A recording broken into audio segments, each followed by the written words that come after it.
Plane attacks the World Trade Center's South Tower at approximately 8:42 Eastern Time. Airline officials say at least 2 American Airlines flights and 2 United Airlines flights were hijacked today, and that the attack planes were the hijacked domestic flights. Roughly 21 minutes later, approximately 9:03 Eastern Time, the second large jetliner can be seen taking dead aim at the World Trade Center's North Tower. Emergency officials estimate 20,000 or more people may have been inside the 2 110-story buildings at the time of the attacks. Eyewitnesses report victims falling and in some cases jumping from the 2 buildings. At approximately 9:40 a.m. in Washington, D.C., a third hijacked plane crashes into the Pentagon in a burst of flames, one side of the building collapsing.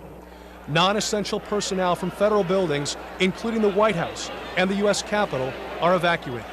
9:59 a.m., the South Tower of the World Trade Center collapses. An unknown number of people still trapped inside. 1/2 hour later, at approximately 10:28 a.m., the North Tower of the World Trade Center collapses. Rubble, debris spreading for blocks. In a separate but apparently related crash, a fourth hijacked plane, a Boeing 767, crashes in western Pennsylvania, about 80 miles southeast of Pittsburgh. The FAA closes all domestic airports, shutting down all U.S. airspace.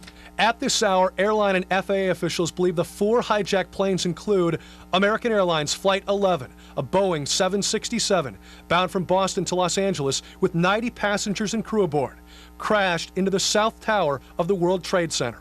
American Airlines Flight 77, bound from Washington Dulles to LAX with 64 passengers and crew, believed to have been the plane, crashed into the Pentagon. United Airlines Flight 175, bound from Boston to Los Angeles with 65 people on board. By early accounts, the plane which crashed into the World Trade Center's North Tower.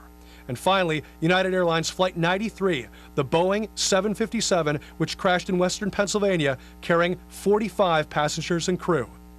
This is a live picture from our vantage point right now.